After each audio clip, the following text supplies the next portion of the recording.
नमस्कार, आप देख रहे हैं एक भारत वंचितों की आवाज और आपके साथ मैं हूं राम बाबू गौतम। इस समय देश में गठबंधन जो राजनीति है उसकी चर्चा बहुत जोरों पर है। बहुजन समाज पार्टी गठबंधन करेगी या नहीं करेगी, अकेले चुनाव लड़ेगी, इन सब की चर्चाएं भी बहुत जोरों पर चल रही थी। तो जब देश में गठबंधन राजनीति की चर्चा हो रही है तो बहुजन समाज पार्टी के संस्थापक जो थे मान्यवर कांसीराम साहब, आज उनकी भी चर्चा जरूरी है। आखिर जिसने बहुजन समाज पार्टी की नींव डाली, आज वो बहुजन समाज पार्टी जिसका महल खड़ा है, तो जिसने बहुजन समाज पार्टी की नींव डाली थी मान्यवर कांसीराम साहब ने, गठबंधन की राजनीति को लेकर आखिर वो क्या सोचते थे, उनको उसमें कितनी कामयाबी मिली, कितनी सफलता मिली, और बहुजन समाज पार्टी में गठबंधन की राजनीति जो है कब कब सफल हुई है, कब कब असफलता मिली है, आज इन्हीं सारी चीजों को लेकर के चर्चा हुई। 15 मार्च की तारीख भी आ रही है, मान्यवर कांशीराम साहब की जयंती भी है। तो मान्यवर कांशीराम साहब की जयंती पर उनको याद किया जाएगा, लेकिन उसके पहले जो गठबंधन की राजनीति चल रही है, जिस बहुजन समाज पार्टी को मान्यवर कांशीराम साहब ने बनाया, तो गठबंधन को लेकर के मान्यवर कांशीराम साहब की क्या सोच थी, गठबंधन को लेकर के वो क्या सोच रखते थे, आज इन्हीं सब चीजों को लेकर के चर्चा होगी। तो मान्यवर कांशीराम साहब कहते थे कि बाबा साहब ने अपने जीवन में जो है वो किताबें इकट्ठा की है, लेकिन उनका उद्देश्य जो है वो लोगों को इकट्ठा करना है। लोगों को इकट्ठा कैसे करना है? गठबंधन करके, सामाजिक गठबंधन करके, विचारों से गठबंधन करके। तो मान्यवर कांशीराम साहब का पूरा जीवन जो है, पूरा जीवन बहुजन आंदोलन को समर्पित रहा। उनको लोग बहुजन मसीहा कहते हैं, बहुजन आंदोलन का प्रणेता कहते हैं, बहुजनों का पथ प्रदर्शक कहा जाता है, बहुजनों के मुक्तिदाता वो हैं, राजनीति का रास्ता दिखाने वाले हैं, 85% को हिस्सेदारी दिलाने वाले हैं। तो बहुजनों को संघर्ष में करके कैसे आगे बढ़ना है, राजनीति में रास्ता कैसे निकालना है, ये सब किसने सिखाया? मान्यवर कांशीराम साहब ने सिखाया। 1964 के बाद मान्यवर कांशीराम साहब सामाजिक आंदोलनों से जुड़ गए और उन्होंने बहुजन आंदोलन को जो है वो गति देनी शुरू की। और उसके बाद मान्यवर कांशीराम साहब ने अपना जो पूरा जीवन है वो बहुजन समाज के लिए समर्पित कर दिया। कुछ दिनों के लिए वो आरपीआई से भी जुड़े, लेकिन जब देखा आरपीआई जो है उसका कांग्रेस के साथ तालमेल कुछ ज्यादा था, तो मान्यवर कांशीराम साहब ने आरपीआई से जो है वो रिश्ता तोड़ लिया और 1971 में Akhil Bharatiya SC ST OBC और अल्पसंख्यक कर्मचारी संघ बनाया। और यही जो संस्था है वो आगे चल करके 1978 में बाम से बन गई है, all India backward and minority communities employees federation. उसके बाद 1981 में मान्यवर कांशीराम साहब ने DS4 की स्थापना की, दलित शोषित समाज संघर्ष समिति, इसकी स्थापना की। तो सामाजिक गठबंधन जो था, सामाजिक संगठन था, वो बहुत तेजी से आगे बढ़ रहा था 1981 तक। लेकिन उसके बाद मान्यवर कांशीराम साहब को यह एहसास होने लगा कि सामाजिक आंदोलन तो बहुत तेजी से बढ़ रहा है, बहुत तेजी से लोग जुड़ रहे हैं, अब जो है वो राजनीतिक आंदोलन चलना चाहिए, राजनीतिक शक्ति भी बहुजनों को मिलनी चाहिए, बहुजनों के पास राजनीतिक शक्ति आनी चाहिए।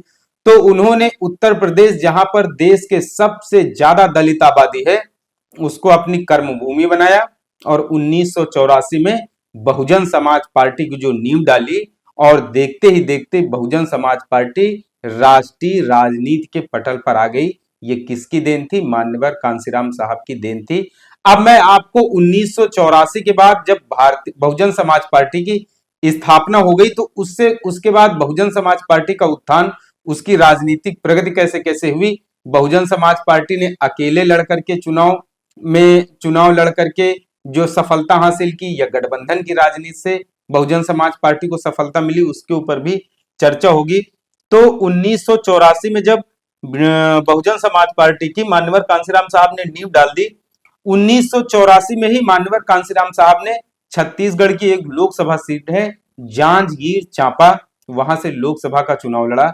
मान्यवर कांशीराम साहब कहते थे कि जो पहला चुनाव है वो हारने के लिए लड़ो, दूसरा हाईलाइट होने के लिए लड़ो, और तीसरा जो है वो जीतने के लिए लड़ो। तो पहला चुनाव उन्होंने छत्तीसगढ़ की जांजगीर चांपा जो है लोकसभा सीट है, वहां से चुनाव लड़ा 1984 में, लेकिन सफलता नहीं मिली। 1989 में उन्होंने पूर्वी दिल्ली से चुनाव लड़ा, सफलता नहीं मिली। अब बात आती है गठबंधन की। 1991 में मुलायम सिंह यादव से, स्वर्गीय मुलायम सिंह यादव जी से उन्होंने गठबंधन किया और 1991 में इटावा में भारी मतों से जीत हासिल करके भाजपा को हराकर वो कहां पहुंचे? संसद में पहुंचे। उसके बाद 1991 के बाद 1996 में उन्होंने जो है वो पंजाब की होशियारपुर सीट से चुनाव लड़ा और फिर सफलता हासिल की। उन्होंने 2 किताबें भी लिखी हैं, एक चमचा युग है, एक बर्थ ऑफ बामसेब भी लिखा है मान्यवर कांसीराम साहब ने। उसके बाद मान्यवर कांसीराम साहब जो थे वो दलित अनुसूचित जात से आते थे, लेकिन उन्होंने गठबंधन किसका बनाया? 85% गठबंधन बनाया। उन्होंने दलितों के साथ, आदिवासियों को, अति पिछड़ी जातियों को, पिछड़ी जातियों को, अल्पसंख्यकों को, तो उन्होंने देश में जो दलित आबादी थी उसके साथ साथ जो बाबा साहब का मिशन था, बाबा साहब की विचारधारा थी, अंबेडकर की, बुद्ध की, पेरियार की, फुले की, नारायणा गुरु की, संत गौड़के की, तो इन विचारधाराओं का उन्होंने मिश्रण करके इसे राजनीतिक शक्ति दी और केवल दलित आंदोलन ही नहीं, इसमें उन्होंने इसको बहुजन आंदोलन बनाया और दलितों के साथ साथ पिछड़ों को, अल्पसंख्यकों को, वंचितों को, शोषितों को इकट्ठा करके उन्होंने गठबंधन, सामाजिक गठबंधन करके एक 85% का बहुजन समाज बनाया। कैसे? सोशल जो है वो सोशल गठबंधन करके। उसके बाद बहुजन समाज पार्टी बहुत तेजी से आगे चलती है। बहुजन समाज पार्टी का जो कारवां है वो बहुत तेजी से आगे बढ़ता है और 1993 में, जब 1992 में प्रचंड राम लहर चल रही थी उत्तर प्रदेश में, बीजेपी ने राम रथ निकाल रखा था, तो 1993 के उत्तर प्रदेश के विधानसभा चुनाव में समाजवादी पार्टी और बहुजन समाज पार्टी का गठबंधन होता है और प्रचंड जीत के साथ बहुजन समाज पार्टी और समाजवादी पार्टी जो है सत्ता में आती है। कुछ और क्षेत्रीय दलों के साथ तालमेल करके सरकार बनाई जाती है सपा बसपा की और उसमें मुलायम सिंह यादव मुख्यमंत्री बनते हैं उत्तर प्रदेश में। उसके बाद ये कारवां बढ़ता ही चला जा रहा था, बढ़ता ही चला जा रहा था। 95 स्टेट गेस्ट हाउस कांड के बाद मायावती ने भारतीय जनता पार्टी के साथ मिलकर के सरकार बनाई 1995 में, सबको मालूम है ये बात। तो 1995 में मायावती ने सरकार बनाई, 97 में सरकार बनाई, 2002 में सरकार बनाई, उसके बाद 2007 में पूर्ण बहुमत से सरकार बनाई। तो 2007 में जो मायावती की सरकार आई थी, उसके पहले 2006 में मान्यवर साहब की डेथ हो चुकी थी। तो 2007 में जो बहुजन समाज पार्टी की पूर्ण बहुमत की सरकार बनी, जो बहुजन समाज के संघर्ष का पेड़ था उसमें फल लगे, उसमें संघर्ष किसका था? उस पौधे को सींच कर बड़ा किसने किया था? उस पौधे का बीजारोपण किसने किया था? मान्यवर कांसीराम साहब ने। बहुजनों ने, बहुजनों के और नेताओं ने, बहुजन राजनीति से जुड़े हुए दलित और पिछड़े वर्गों ने। तो 2007 में पूर्ण बहुमत के साथ, प्रचंड बहुमत के साथ 206 सीटें लेकर के मायावती उत्तर प्रदेश में सोशल इक्वेशन, सामाजिक समीकरणों का एक समीकरण बना करके, जातियों का समीकरण बना के 2007 में उत्तर प्रदेश में पूर्ण बहुमत के साथ सरकार बनाती हैं। तो ये सब इतना सब कुछ होता है। कई बार मान्यवर कांसीराम साहब ने अपने समय में गठबंधन करके बहुजन समाज पार्टी को यहां तक पहुंचा दिया कि उत्तर प्रदेश में देश के सबसे बड़े सूबे में बहुजन समाज पार्टी जो है वो सरकार बनाती है और बहुजन समाज पार्टी इसी बीच में राष्ट्रीय पार्टी का उसको दर्जा मिलता है। बहुजन समाज पार्टी अब उत्तर प्रदेश से निकल करके देश की राजनीति में आती है, देश की राष्ट्रीय राजनीति में दखल देने लगती है। अब लोकसभा चुनाव की कुछ बात करते हैं। लोकसभा चुनाव में 2004 का जब लोकसभा चुनाव होता है तो उसमें बहुजन समाज पार्टी को महज 19 सीटें मिलती हैं और 2000 उसके बाद जब 14 का चुनाव, 2004 के बाद 2009 का लोकसभा चुनाव होता है तो बहुजन समाज पार्टी को 21 सीटें मिलती हैं और उसका जो वोट प्रतिशत है करीब 6% वोट फीसदी के साथ बहुजन समाज पार्टी देश में तीसरी सबसे बड़ी पार्टी बनती है। तो सोचिए बहुजन समाज पार्टी ने गठबंधन की राजनीति करके किस तरीके से अपना उत्थान किया, किस तरीके से प्रगति की, किस तरीके से आगे बढ़ी। लेकिन एक बार फिर से राम और हिंदुत्व की लहर, भगवा लहर, भाजपा जो है वो 2014 में प्रधानमंत्री नरेंद्र मोदी के नेतृत्व में आती है। जब यूपीए सरकार जाती है तो 2014 में जब मोदी को प्राइम मिनिस्टरियल कैंडिडेट बनाया जाता है तो मुख्य मुद्दे क्या होते हैं? 370 हटाना, ट्रिपल तलाक, राम मंदिर बनवाना। तो एक तरीके से हिंदुत्व की लहर चलने लगती है। 2004 से 2014 तक यूपीए का जो शासनकाल था, उससे थोड़ा थोड़ा एक जो एंटी इनकम्बेंसी बनती है, भारतीय जनता पार्टी ने उस एंटी इनकम्बेंसी का और उसमें राम लहर का मिश्रण करके 2014 में प्रचंड जीत के साथ, राम लहर के साथ दिल्ली में दस्तक देती है। लेकिन इसी बीच में सबसे ज्यादा नुकसान अगर किसी को होता है तो वो बहुजन राजनीति को होता है, बहुजनों की राजनीति को होता है।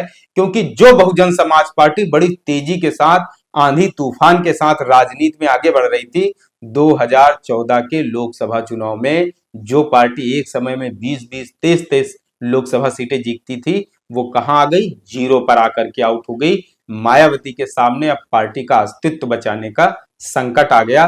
क्योंकि 2007 के बाद पार्टी का विधानसभा चुनाव में भी प्रदर्शन काफी खराब होता चला गया। 2007 में जो पार्टी 206 सीटें जीतती है, वो 2012 में 88 और उसके बाद 12-13 सीटों पर आकर के सिमट जाती है और 2022 के विधानसभा चुनाव में महज एक सीट बचती है। तो उसके बाद 2014 में जब 0 सीट पर बसपा आउट होती है, तो 2019 के चुनाव में मायावती को लगता है कि अब अस्तित्व बचाने का समय है, वरना बहुजन समाज पार्टी का संगठन बिखर जाएगा। तो बहुजन समाज पार्टी और समाजवादी पार्टी का स्टेट गेस्ट हाउस कांड बुला करके एक बार फिर से संगठन बनता है। मान्यवर कांसीराम साहब के समय में जो गठबंधन हुआ करते थे, फिर से एक सामाजिक राजनीतिक गठबंधन बनता है, दलित और पिछड़ों का गठबंधन, बहुजनों का गठबंधन। तो जो बहुजन समाज पार्टी 2014 के लोकसभा चुनाव में 0 पर आउट हो गई थी, वो बहुजन समाज पार्टी 2019 में 10 सीटों के साथ दस्तक देती है। लोगों को लगता है गठबंधन का फायदा हुआ, गठबंधन से उत्तर प्रदेश की राजनीति में समीकरण बदले हैं। लेकिन उसके बाद क्या होता है? मायावती जो है वो समाजवादी पार्टी से गठबंधन जो है वो तोड़ देती हैं। तो उसके बाद धीरे धीरे मायावती की पार्टी का, बहुजन समाज पार्टी का डाउनफॉल होता है। लेकिन अब जो है इस समय गठबंधन की राजनीति की चर्चा फिर से होने लगी है। लोग फिर से ये चर्चा कर रहे हैं कि अगर बहुजन समाज पार्टी का किसी बड़े दल के साथ गठबंधन अलायंस नहीं होता है, तो इस बार के चुनाव में भी प्रदर्शन काफी ज्यादा खराब हो सकता है। तो इन्हीं सब चीजों को लेकर के चर्चा है, गठबंधन की राजनीति हो रही, गठबंधन के हालात बन रहे हैं। तो इसीलिए आज इस पर चर्चा की गई कि आखिर मान्यवर कांसीराम साहब के समय में गठबंधन के बारे में वो क्या सोचते थे, गठबंधन किस लिए जरूरी होता है। कभी कभी समय, हालात और परिस्थितियां ऐसी होती हैं कि आपका गठबंधन करना बहुत जरूरी हो जाता है। बहुजन राजनीति का, बहुजन आंदोलनों का या बहुजन जो विचारधारा है वो जिस तरीके से कमजोर पड़ रही है, बहुजन आंदोलन, बहुजन राजनीति जिस तरीके से रसातल में जा रही है, अगर उसको बचाने के लिए बहुजन नेताओं को एकजुट नहीं होंगे, अगर बहुजन नेता बड़ा फैसला नहीं लेते हैं, तो इससे बहुजन समाज का बहुत बड़ा नुकसान हो सकता है। धन्यवाद मित्रों, आपसे अपील है कि एक भारत को शेयर और सब्सक्राइब जरूर करते रहें, जिससे कि शोषितों, पीड़ितों और वंचितों की आवाज को एक बड़ा मंच बनाया जा सके। आपसे अपील है, अगर आपको ये विश्लेषण अच्छा लगा है तो आप इसमें हमें अपनी राय जरूर दें। धन्यवाद।